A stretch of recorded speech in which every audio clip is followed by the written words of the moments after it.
Hello and welcome in to another episode of the Fantasy Football Forecast. I am Trevor Scott here with my co-host Matt Giraldi, What's going on, guys? and today we are going to be doing a 12-team Superflex draft on Underdog. So this one will highlight the difference between 10 and 12 teams. We did a 10-team one week or so ago, and are going to be doing 12 teams today. So the quarterbacks in 12-team leagues definitely go a little bit faster. There's just more starters and then less backups, so it kind of makes them much more of a premium. And we're going to get into this draft here over at Underdog. So if you're not signed up on Underdog yet, make sure you do so. I still need to do so. so so I should get on here, and eventually we'll both be in drafts like this together and kind of talk through our teams for the purposes of this one. Matt's going to be driving the screen share here, and we're going to be getting um, into a Superflex mock here for 10 teams. So as you can see, quarterbacks very, very premium here. Josh Allen, Jalen Hurts, Lamar Jackson, all before Christian McCaffrey. That just shows how valuable quarterback can be in a 12-team Superflex. Holmes next. And it looks like we have picked. We have pick 10. So 10. This is going to be kind of an interesting spot because we're going to have, I would imagine Richardson and CJ are gone. And then we have the opportunity to either lock up. Well, CeeDee might not be there. We'll kind of just wait and kind of talk through this. But, I've done a few of these drafts. And like Trevor said, with 12 team, it's so much different than 10 team. Like you see these quarterbacks just fly off the board.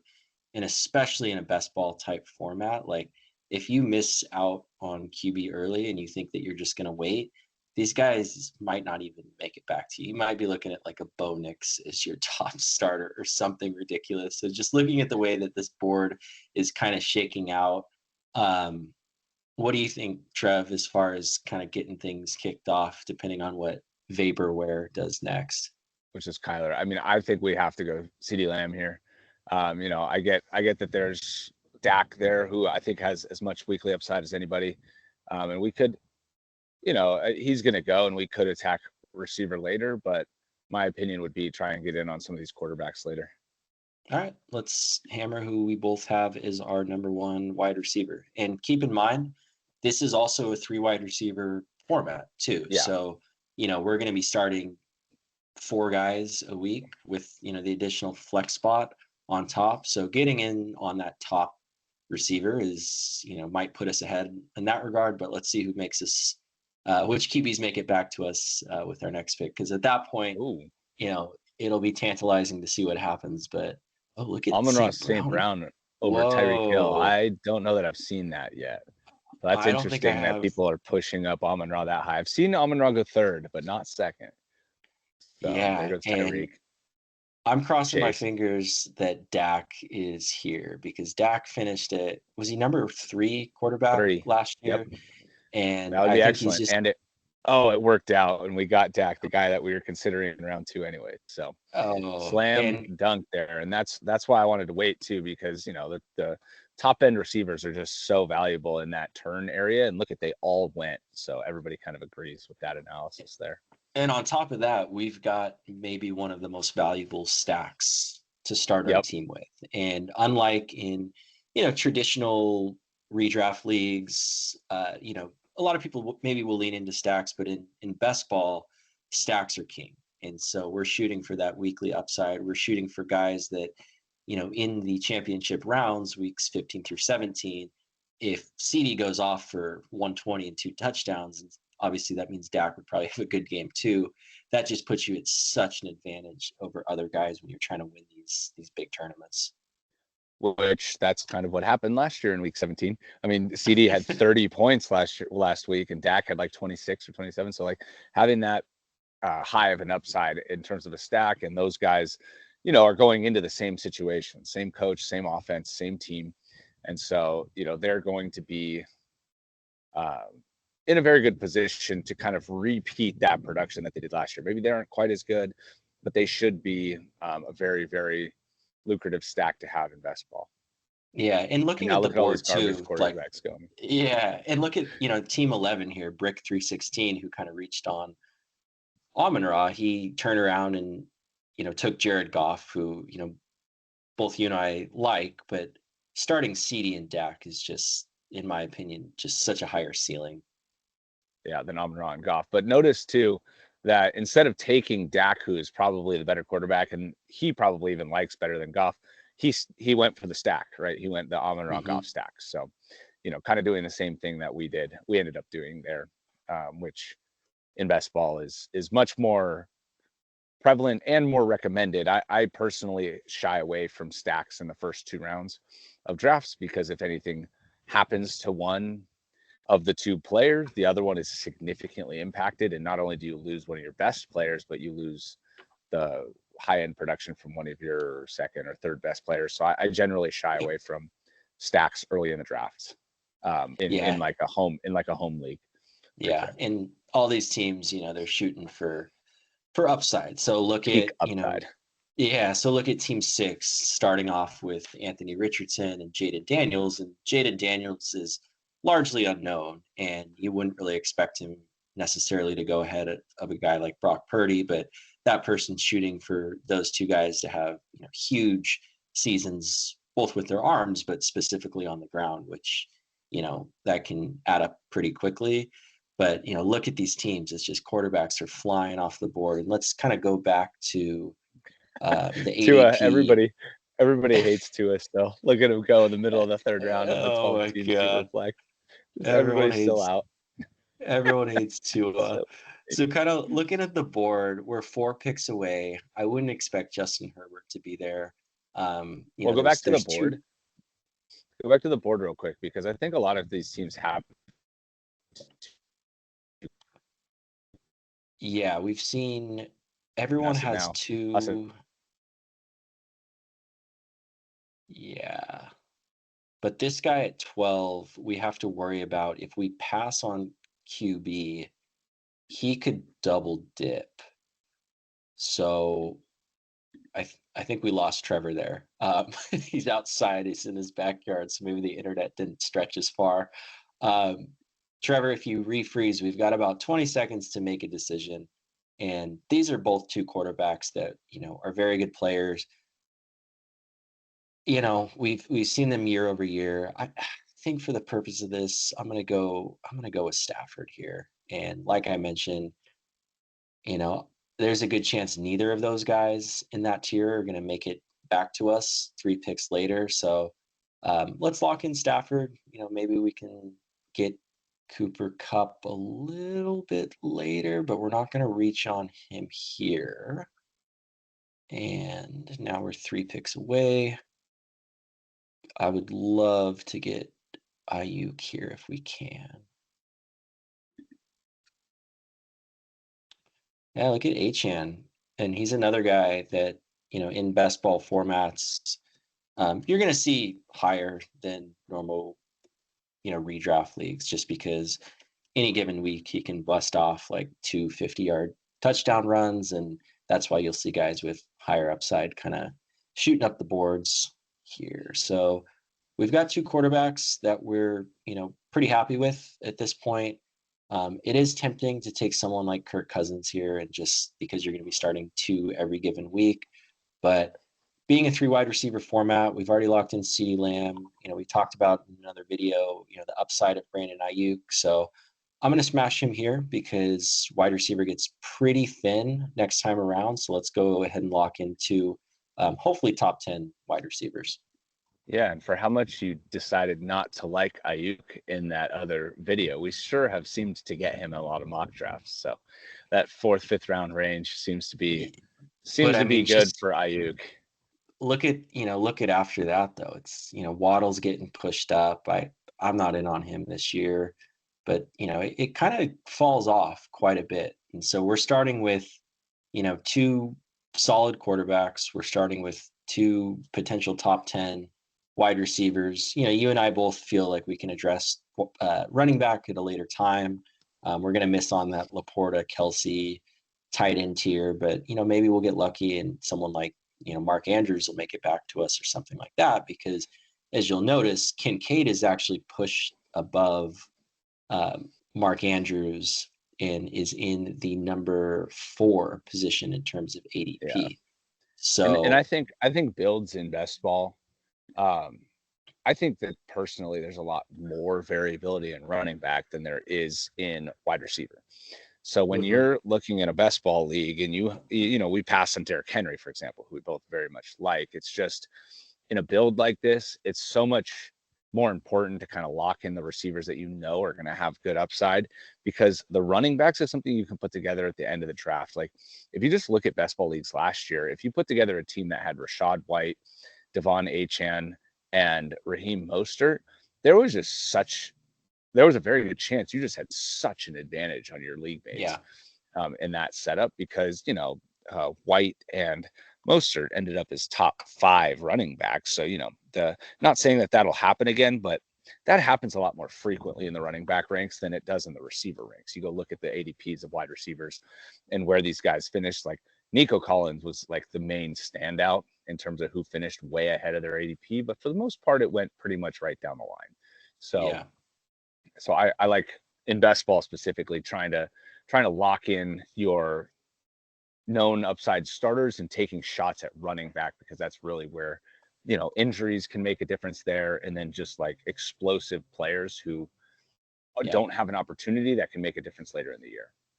Yeah, and you can even look at, high-end handcuffs, later in the draft. Obviously, you don't want to predict anyone to get injured, but, you'll see someone like Isaac Guerrero get pushed up in best ball, or Elijah Mitchell. So the two guys that are kind of behind, obviously Christian McCaffrey on the depth chart. Um, but yeah, so we're 4 picks away now. We've still got a couple, who we think pretty solid quarterback options if we really want to just lock that in now. If those guys may or may not make it to us, but someone that I kind of have my eye on here, and there's a good chance he'll get to us, is Cooper Kupp. So talking about stacks again, if we start with a Dak CeeDee stack and then we turn around and have a Stafford Kupp stack, I think that puts us in a very high upside category. So obviously, Puka Nakua right now is, not he's going the first round of best ball in standard formats, but we've talked about this at length where if Cup is back and healthy, it's hard to just, oh, there he goes. Never mind. Two And, picks, 3 picks in front of us. But yeah. yeah, like So, continuing to elaborate on Cup though, like, you know, just to finish the thought, we have talked about how if he's fully healthy, he's not just gonna like go away just because he kind of took a back seat to Puka last year. I think that there's a chance anyways that Cup kind of is restored to a very good player, and he's going super late now, like 5th round, you know, 6th round. So yeah, he's got very good upside for somebody going this late, and adding that to a stack with Stafford in a Superflex league is something that you know can give you additional weekly upside, which is great. The guy I was going to lobby for, anyways, is still on the board. Not saying he's going to be there because he is the top player available, and there he goes. So I just won't yeah. be talking about him anymore. My pick, anyways, even when Cup was there, I'm not sure I understand Pittman going as wide receiver 24. Um, I have him as wide receiver 10 currently. Is that 24 or 14? Yeah, he's going as wide receiver 24. That's very, very surprising to me. I have him as wide receiver 10 this year. He was well within the top 10 last year in terms of points for, and you know, with Anthony Richardson, and you know they have the backup as Flacco. It's like even if something happens to Richardson this year, he is in very good position to have high volume Mhm. and you know have the potential as much potential as anybody to have a big week. So I have not seen these rankings before, so that is a big time shock to me that he's available there. Yeah. And adding him as a high floor number 3 wide receiver puts us in a really good spot for this format, because, looking down to the next guys, it's kind of that Flowers, Dell, Amari Cooper. And then obviously quarterback drops off quite a bit after this. I'm kind of inclined to take Gino or Will here, unless you want to lock in. What do you think for this?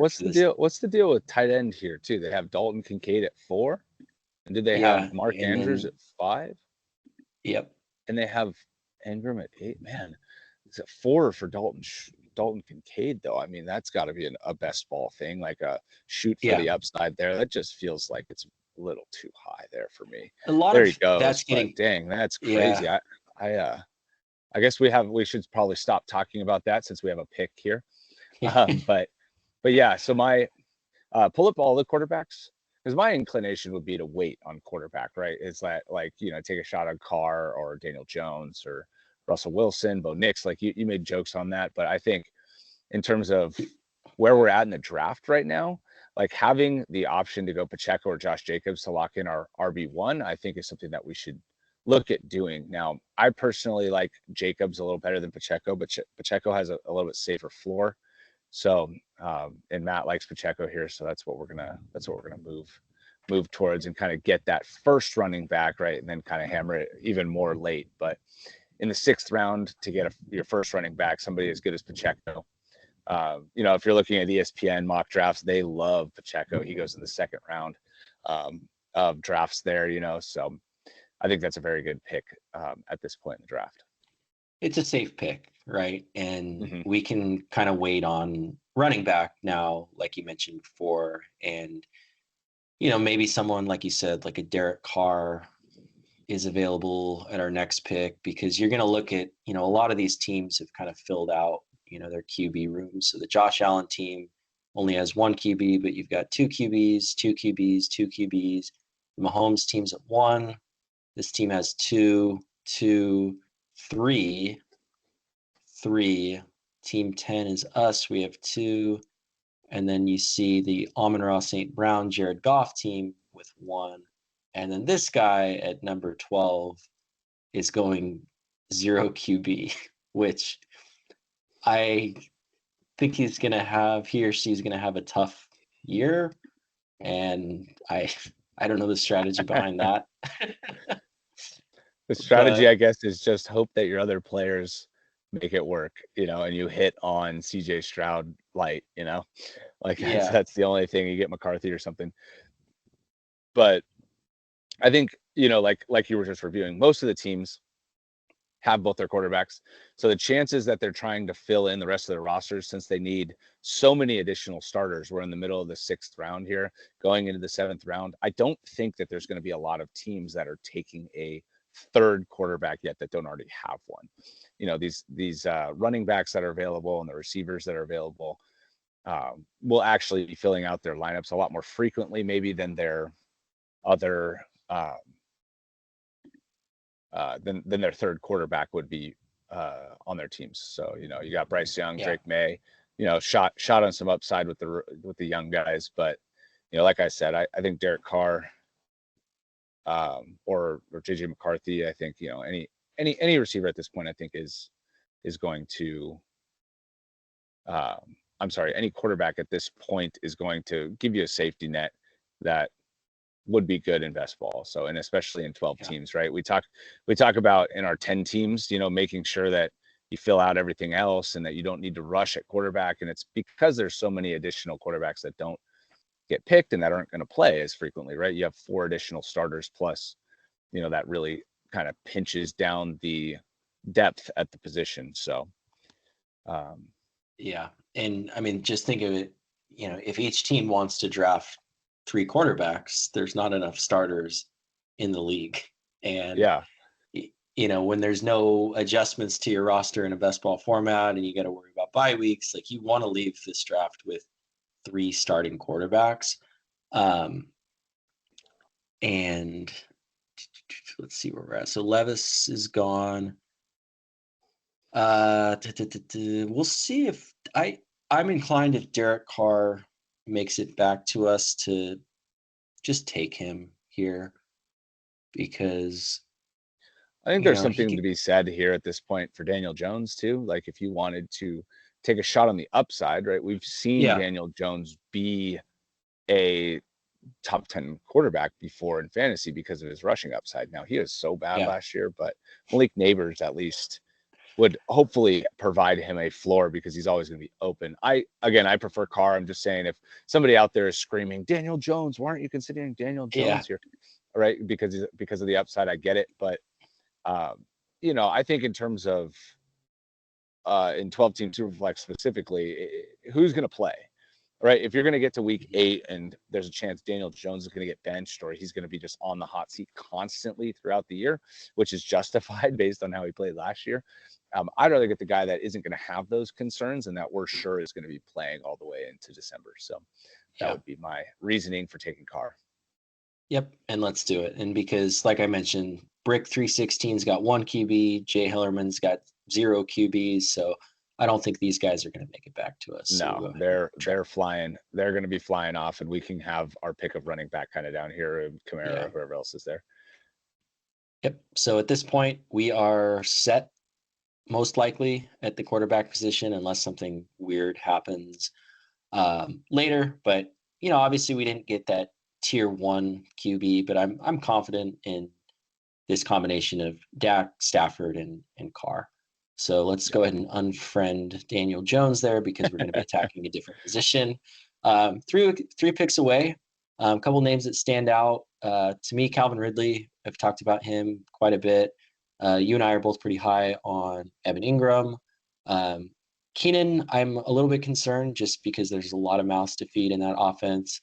Kittle is good for best ball because he has those upsides, but maybe we want to wait on tight end. I'm kind of inclined to go Ridley because we're going to be starting, 4 wide receivers each and every week in our lineup. What do you think about that? We're on the clock. I personally think Keenan Allen's better than Ridley, and I think I would go with Evan Ingram here because we don't have a tight end yet. I feel like Evan Ingram has as much upside as anybody because of the volume, and it's a volatile position after this tier, right? We're about to have 10 to 15 picks in between us, and there's a lot of opportunity for 2 tight ends to go in that range, and then you're dealing with Jake Ferguson or taking a shot at Taysom Hill or I just think Ingram gives you a safe floor there or I shouldn't say safe floor. It gives you a high upside player wrapped in one. You don't have to try and take 3 or 4 tight ends later. And I think I'm a little lower on Calvin Ridley than you are in a best ball league, like for upside. If we're talking about somebody that we think you could start, somebody that could be a solid wide receiver 3 in a redraft league, like somebody that has a little bit of upside, but that could just provide decent value at that spot, especially if you're kind of stacked up at other positions. I think he's a good player to attack for that. But we already have 3 wide receivers, and I feel like we can get similar upside from a guy later in the wide receiver ranks, since we're going to be like kind of going for that major ceiling on a week-to-week basis here. Yeah, and that's a good point about Ingram too, because we're not going to have to, like you said, we're not going to have to load up late on tight end. So last year, I won one of the Puppy 2. It was a regular season Underdog championship, and one of my roster positions, I had 4 tight ends, and one of them was dedicated to what's the guy's name from Denver? That was a big disappointment. He was hurt. Alberto. Yeah, and if I had just, obviously I'm not complaining because I won, but if I had taken a late round flyer on, I mean, I don't want to say Kyron Williams because that's just stupid. Obviously, that everyone would say that, but it gives you another shot down low at hitting on a guy like Kyron Williams, right? Like on hitting on somebody else. And all of these guys in the 18th round, if we knew they were going to be like Kyron Williams, they'd be going much higher, right? But the point is that you don't have to use these late round picks on tight ends when you could try to be hitting on running back additionally, right? That's kind of the point. Right. And I would say the flip side of the coin is so many teams last year won their championships in week 17 because they had Juwan Johnson on their team, who went like 6 for 90 and 2 touchdowns in week 17. And he was like the tight end to have. So, I mean, there's obviously double-edged sword on that, but I just think that in general, that's pretty lucky, right? I mean, I guess winning is lucky anyways, but trying to hit on somebody that can help you throughout the season and get to that point is something that I would be trying to do, and maybe you hit on Juwan Johnson anyways when you take 1 additional tight end instead of trying to get 3 or 4 because you don't have a featured Right. guy kind of at that position. So, Yeah. and you know, we're going to be filling our flex with one player that has upside from all of these guys that we're going to be drafting from here on out. So, you know, I mean, I think that's the reason I wanted to lean towards the tight end there. Yeah, I think looking back, that's a good pick, and we're not going to be like reaching on like Chiga Kwonkwo later, or like guys Yeah, that yeah. might get like 40 points. Like as we get deeper into the draft, we're going to be taking, some rookies, maybe a guy like Dontavian Wicks we'll be targeting later. Players like that too. Yeah, and Wicks has all kinds of upside. He had multiple touchdowns in a game last year, you know, so he could easily do it again, you know, and be a productive player. And he's going really late, you know, and then you start taking some of these backup running backs that have high upside. You know, I think we could be in a good spot. Overall, with our So, team right now, we still need running backs, but you know, we also still need receivers, obviously. So, what are you thinking here? well, it's interesting because if Jake Ferguson is still there, we can just lock him up with the stack, and all of a sudden we've got Lamb, Prescott, Ferguson, and then we can be done with tight end. Or we can look at someone, and I like both of these players, Coleman and Lab McConkey, Zamir White, Najee Harris. We've only got Ferguson one went. RB so far. Ferguson's gone. Okay, so we don't have to deal with that. Uh, man, I'm leaning Lad, but I kind of want to do Zamir White too. What do you think?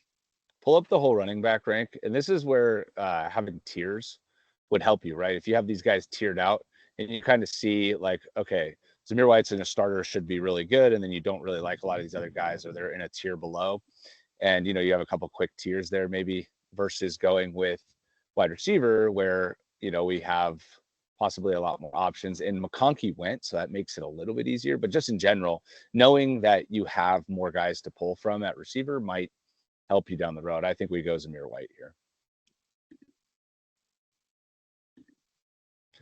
And so this is another reason why we wait on running back, right? Like we got Pacheco in round 6, who's going to be a very good player overall, very high upside, and can easily be in the top 10 running backs. And then Zamir White, who showed that he had very good rushing upside last year when Josh Jacobs got hurt. They didn't bring anybody in. He's going to be the only game in town. So I really think that our running backs, for waiting as long as we did, are in a very good spot. Yeah, for we've got upside. we've got two workhorses, and so now Yeah. we can go in a couple different directions. We can shoot for the upside with Keon Coleman or Brian Thomas as kind of these big-bodied super athlete guys, or we can go with a high floor, like a Deontay Johnson. But looking at the board, we've got kind of our high floor guy with Pittman, and I guess all three of these guys, you can kind of argue that. So I'm going to go with my guy, Keon Coleman Oh here. God, I want to go with I, Deontay. l- I love Keon Dude. Coleman, man. Oh, dude, I know. the rookie element, I just don't know. I don't know. Deontay, I feel like, has a unique position to just get peppered with targets. So like you're looking for a flex guy here. I feel like that Coleman or Deontay Johnson, I mean, is just a better pick. But maybe it's just me not playing in enough best ball formats, because if Keon Coleman does have these major upside weeks, then we're using him quite a bit. And these other guys that we're going to be picking are also going to get used. So it's not like we need to Yeah. set somebody that we want to play all the time. You know, you're setting somebody that you think you can use 3 weeks. And that will have blow up weeks and stuff. So, and look at it's like Rashee Rice went. And so it's not like Deontay Johnson was in high demand there and these guys were just all over him after that. So, I can get behind the Keon Coleman pick. I just like Deontay Johnson. I'm a sucker for Deontay Johnson. No, I know that's fair, and maybe we'll end up regretting it, and like you said, these rookies, they get pushed up the board quite a bit in best ball because you can talk yourself into, like we discussed, with the Buffalo Bills breakdown episode we did. I mean, Josh Allen wanted Keon Coleman, and he's their most talented receiver likely at this point. And if it hits, it can hit in a big way with Stephon Diggs taken off to Houston. So have some fun with that one. And then you see this kind of run on wide receiver: Rice, JSN, Brian Thomas. There goes your guy Deontay. Someone taking Raheem Mostert. Finished as RB was it RB2 last Yep, year, RB3. Getting him RB2. in the third or in the 10th round. Obviously, that backfield's very crowded, but if it works out, this people are going to be very happy again. Yeah, it seems interesting that he didn't get pushed up a little more. I think as we get closer to the season, that he'll find his way up draft boards a little bit here. I think it's just a little bit scary with HN not knowing how the HN versus Mostert element's going to play out. HN's going into the second season. He'll likely be bulked up. He'll be healthy. So I just have a hard time believing that if Mostert's healthy and rolling, that they're not going to give him the ball. So, as long as he's getting touches and staying involved, and there was the big health element going into last year, and then he didn't deal with it at all. He just It's stayed his healthy healthiest and season of his career at age stayed in 31. front. Yeah, and so that plays into that draft stock too, is that people acknowledge how good of a value it was, but they're not just going to go all in on a guy that can also get hurt. That's 32 years old. I mean, he's the oldest running back in the league right now, I think. And the addition that's the negative on Mostert. And the addition of Jalen Wright too. I mean, they added another speedster at running back, and it's like, from a real life perspective, that's pretty awesome. From a fantasy perspective, that's why I've drafted no Devon Achane, because look at, he's picked 36 here, and I don't know, I just can't do that. Yeah, and the problem with that is, like, if you're going to pick a running back that high, ideally it would be somebody that we've seen stay healthy, right? And that hasn't dealt with like multiple injuries in a single season. Like right before, I don't know, I get the upside. He did have 200 yards and 4 touchdowns in a game last year. So, or 230 and 4 touchdowns. So that's always going to push somebody up in a best ball format, no matter what, right? I mean, those are the type of weeks that really make it so you win these type of formats. So, all right, we are 4 away. All right, let's get back to what we're going to draft here. I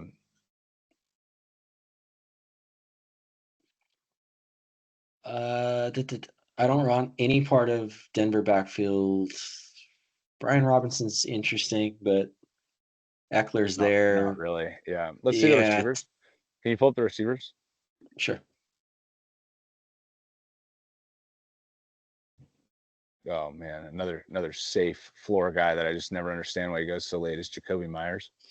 I don't know that I understand why he's so low every single year. He finished as wide receiver 24 last year, and he had multiple weeks up over 20 points. It's just, we can get him later though, so maybe we hold off on that. And so again, like having tiers in your own rankings, knowing where somebody sticks out in your own mind, that can help you attack a different position earlier in the draft, and then you feel good about the player that you get later, is definitely important, because now I feel like we can kind of go in on a running back here. We either take Blake Corum or Gus Edwards, and secure our third running back and have some high upside here. So let's go with Corum. Oh, we're gonna auto draft. Oh shit. No, I got Corum up there first. Okay, so we're good. Okay, nice. Yeah, and Corum's an interesting one because he's kind of a very similar player to Kyren Williams, and it's not like Kyren Williams was this like hot shot coming out of college that's just whatever. But McVay's, he'll kind of just roll with whatever's working, and Kyron's kind of had this nagging injury a little bit, and if Corum takes the job and is successful, we could see another Kyron type season out of him. Yeah, and like he obviously comes in with a lot of pedigree, right? I mean, obviously a lot of tread on the tires, but McVay doesn't care about that, I don't think, and he's been very productive. So in the touches that he's going to get, we all expect him to be successful. And if Kyron misses any time, dealing with an injury already in camp, in this format, that's an excellent player to have on your team, to kind of fill out your running back spot there. And obviously Gus in a redraft league would, well, not obviously, I guess, but I think for me, Gus in a redraft league would be more desirable, because you just have a better feeling that he's going to play and he's got some sort of floor, and he'll get, he should be getting 10, 15 touches basically, depending on what his role settles in at. So I do like Gus as well, but I feel good about the Corum pick. Cool. So 1 pick away, we've still got Gus potentially as an option. We've got Shaheed, who can make big plays, or we can secure a tight end spot with Schultz. Let's see who else is still on the board, but we might be able to wait and get Hawkinson or Cole Kmet. So I don't think I want to go Schultz there. Do you want to just fill out the RB spot if Gus is there, or do you want to go? What do you think? Yeah, I think Gus is the top player now at receiver.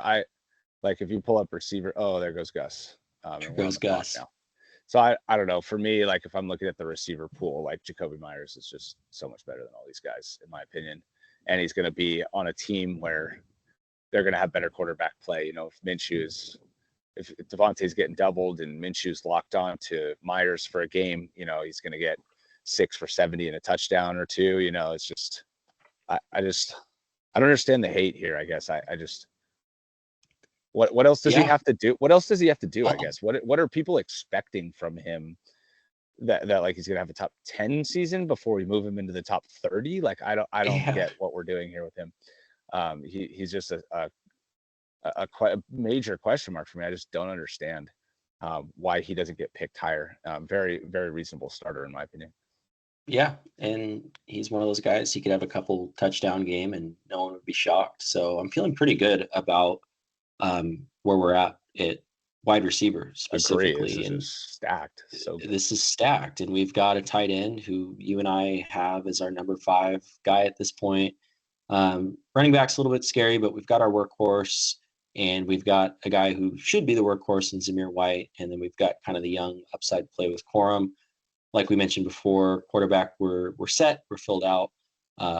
No big deal there. We're kind of in that tier where we're seeing like Sam Darnold, who will probably start the year as the starter, but no guarantees that he's going to, either play well or hold the job for too long with them bringing in McCarthy. So I think this gives us some decent options as we come back around in 13 picks to kind of hammer whatever position, whether it's receiver, tight end, or running back here. And looking at a couple names.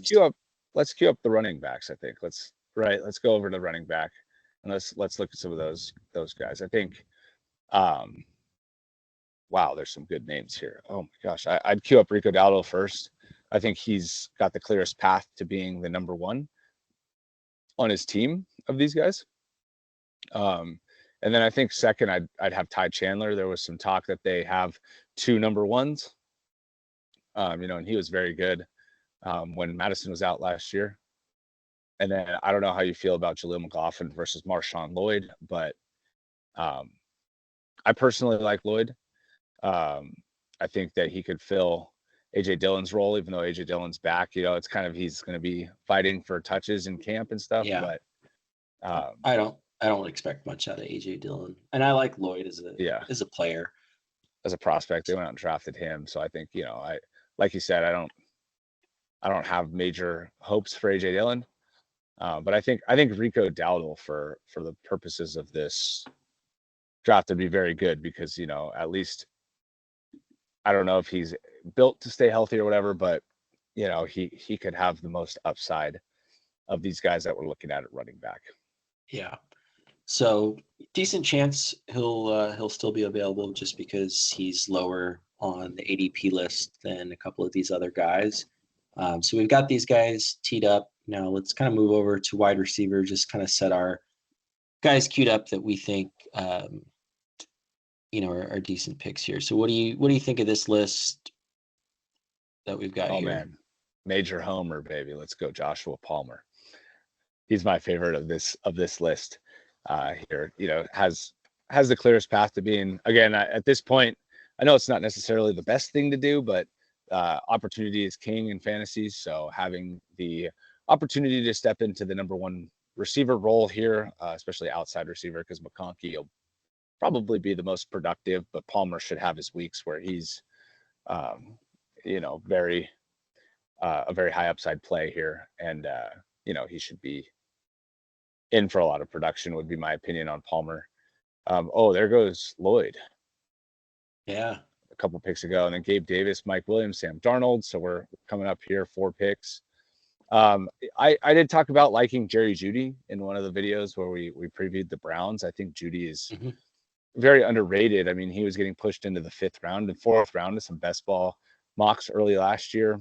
You know, he just has dealt with injuries, dealt with role issues, and I think going into the Cleveland offense, it's very clear what they're expecting from him. So I do like Jeudy this year as well. And we mentioned Wicks earlier in this video, so you know I think he's probably next up. I guess I like Khalil Shakir too. There's some receivers here that are pretty good. I think that you know we'd be lucky to have any of these guys if we can get them next round. So here we go. So There's Dowdle. Judy's gone, but let's So is take Palmer. Dowdle here. Yeah. So we're gonna, and again, we're very comfortable with where our receivers are at. So if we get one more of any of these guys that we're kind of talking about, we'd be in good shape. So if we take, I wouldn't even be mad at taking both running backs, you know, and just trying to get additional shots on goal, basically for that running back spot. You know, if we can fill RB2 with a mixture of guys, I think that would be basically the way to play it. I think Chandler, we can go with him here, and then you know maybe press pause on that position either for the remainder of the draft or take someone at the end late. But you know, looking at the wide receivers here, you know, there's a guy like Josh Downs could take a step forward. Maybe he's available later. It's pretty thin, but let's go ahead and fill out the RB room. Yeah, I think that's the way to do it. And then let's take a peek at tight end too. Let's queue up somebody that we like late at tight end. Yeah, these guys are going to be gone.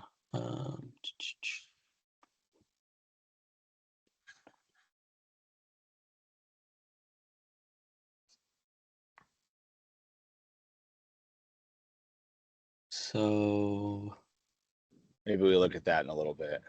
Yeah, it looks like they're pushed down quite a bit, so we don't need to reach there. Yeah, it'll be hard to know which one's even going to be available. Can't really.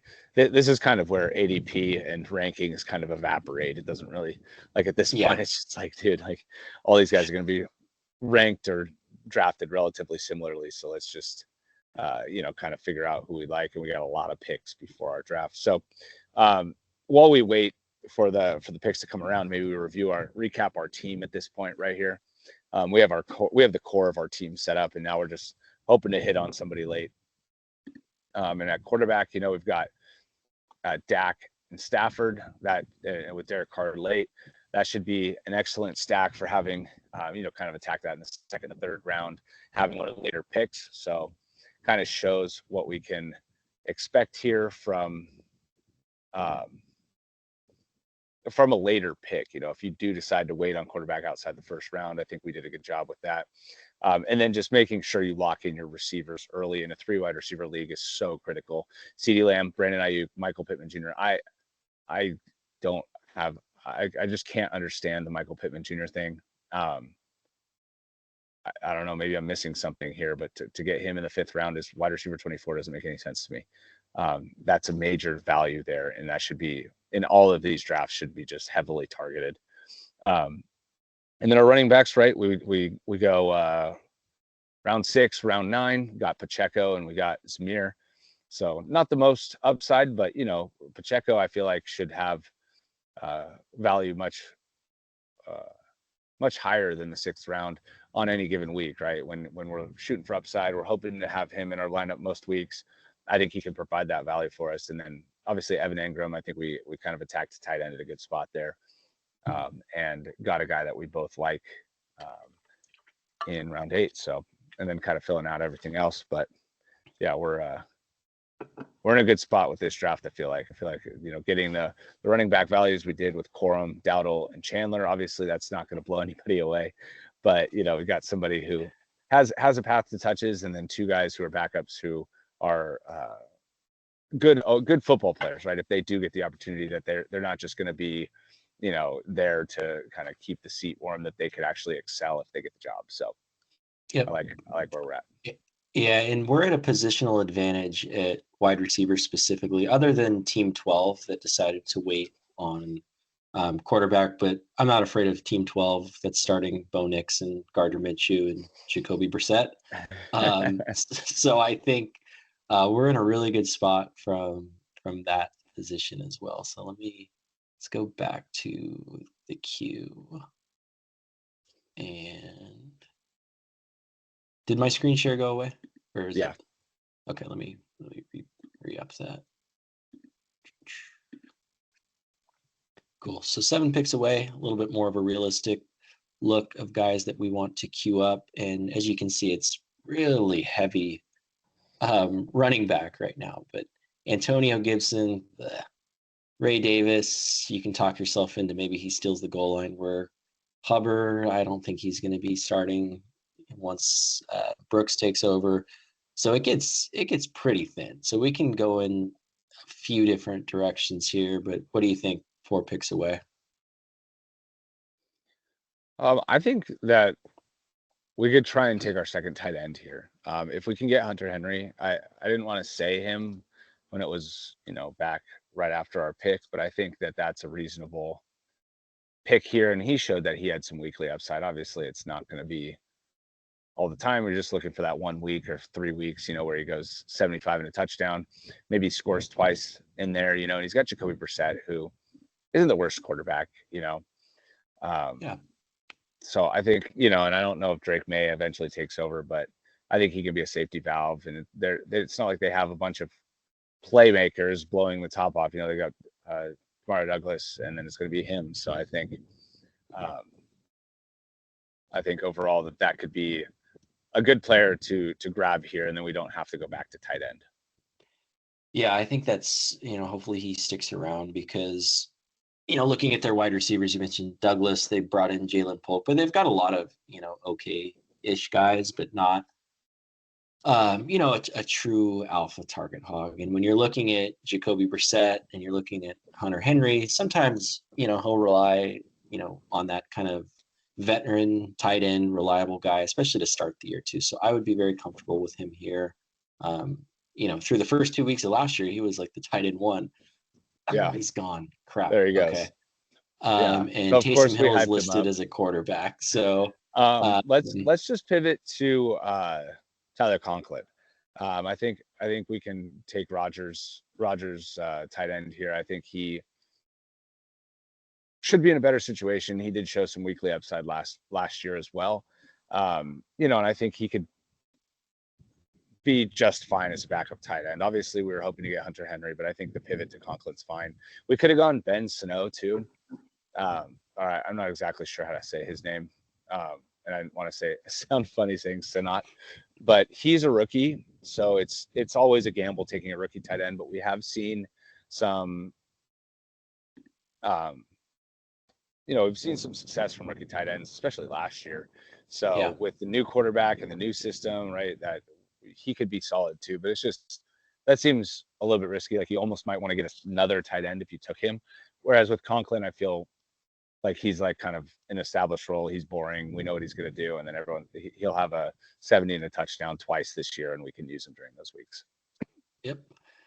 Okay, so top wide receivers: Roman Wilson, Wandale, down to Mims, Pop Douglas, bunch of tight ends, and some running backs. So you got 15 seconds to give your thoughts.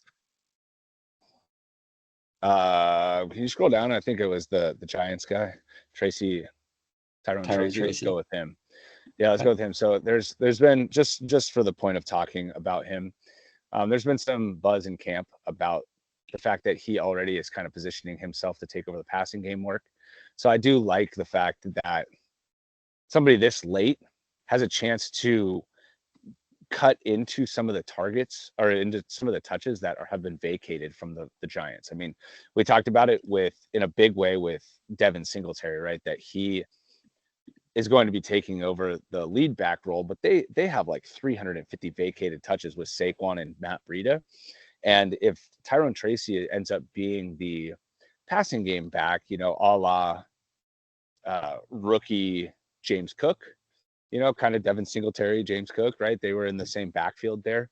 And if that's going to be his role, or, he can kind of even break in a little bit more on passing or on rushing downs, I think in best ball, he's an interesting pick here because of the opportunity share that he already maybe has, and a lot of these guys down here maybe don't. So Yeah, and he's actually a guy that I've taken quite a bit because like everything you mentioned, but there's also the potential factor where at the end of the year where, maybe well, I'm sure the Giants will be out of it.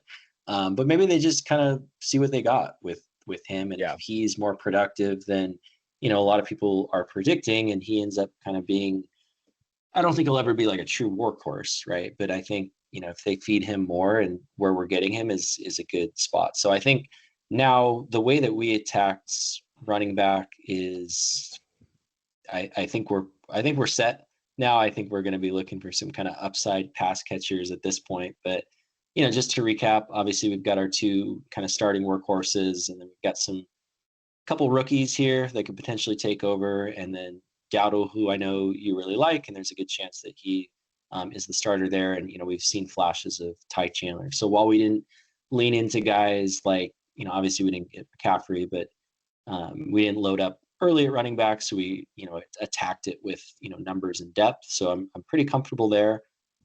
Looking at our wide receivers, like we mentioned, we really like these guys, but starting 3 every given week and probably 1 in the flex spot, I think we're going to need to probably focus our last 3, if not 4 picks, shooting for some wide receivers with upside. So heading over to the board, kind of the first intriguing name here is Demario Douglas, because like I mentioned before, with the Patriots not having like a true number one, I think at this point, like he's probably their number one. I think Javon Baker can take over as their number one just from a talent profile perspective. But to get a potential team's number one this late, that's probably where I would be going. Now, I don't expect him to necessarily be here in 8 picks, but why don't I just kind of go down this list and you let me know who you want to kind of add to our queue and just kind of build around. Queue up Douglas for sure. I think he's the pick if he makes it to us. Like you said, we got some work to do before he gets there. Scroll down off this list. Let's see if we like anybody else a little later. Boyd, he could be decent but boring. Beckham, high upside maybe in Miami, right? If he's able to, if something happens to one of the 2 receivers on any given week, he could have some upside there. DJ Chark, I know we talked about Palmer taking the 1, but Chark has had a lot of positive buzz around camp. I still question if he's going to make the team. I think it's going to be an interesting conversation around that. If he still is pushing Quentin Johnston off the field at the time camp rolls around, we could be in an interesting spot. Elijah Moore, somebody else that had a really good role last year. He was a very common sleeper, very good player. It's just Judy's going to push him off the field. So, at this point in the draft, I do like taking players that are actually like, good football players. So there are some options here. But right now, I think we're just going to kind of cross our fingers that Demario Douglas makes it. Oh, there's Juwan Johnson. Mentioned him earlier. He's dealing with a long-term injury, if you guys aren't familiar. So not so long that he's going to be out for the year, but he's out 2 months, all the lead up to camp and everything, probably going to miss the beginning of the season. So, that's why he's getting pushed down. Isn't quite as common of a sleeper pick at tight end because of that. It's just tough at this point to pick somebody isn't going to play. And there we go. Douglas made it to us. There we go. So that made it easy for us. Cool. All right. So I think I'm going to drop at this point. Matt's going to finish up with you guys here. But again, very good overall draft. I like the build. There's going to be a lot of people that like going robust RB in these drafts that aren't going to like this build as much. They're going to think we kind of went in on receiver a little bit too much, quarterback maybe a little too heavy. But overall, I think that the way to go is to try and mine that talent late at running back. And again, you doing this and you pick somebody like Kyron Williams and everybody's like, who cares? And yet there's a ton of value to be had. So follow the stories on when starters aren't performing well, or starters are not being thought of super highly by coaching staffs, or if you follow that news, and these drafts specifically draft their backups, and try and take advantage of that news over the teammates or over the people you'll be drafting with. And it doesn't always pay out, obviously, but it can in a big way. And so with that, I'll leave you guys there, and Matt is going to go ahead and take Mims here, and I think there's only 2 more rounds. So yeah, just 2 more rounds. I'll walk through the last 2 rounds, but yeah, on the Mims pick, someone who can hit a home run any given week. Don't expect him to be a consistent. I guess it's only 2 rounds, so I should probably just. I know this episode's maybe getting a little long, so. Yeah. If you're still with us, thank you. If you're still with us all the way to the end of this, we appreciate your time. Don't forget to like and subscribe. We try not to plug that too much, but we're at minute 45. So if you're still with us, don't forget to go down and drop a like for us. It helps the channel a lot. Yep. And then I guess looking back down at the board, I mean, if we're kind of sticking with home run hitters, we can look at Jalen Hyatt to, like you mentioned with Chark. I don't know if he's going to make the team either. Elijah Moore is interesting. Let's see if there's any like crazy value still up at the other positions. Oh, look at Michael Penix. Dude. How funny. Yeah, Penix, but also Jonnu, dude. You just know he's tight end 2 gold. Oh man. Well, I mean, he is the starting tight end. No, I just Arthur Smith joke for those.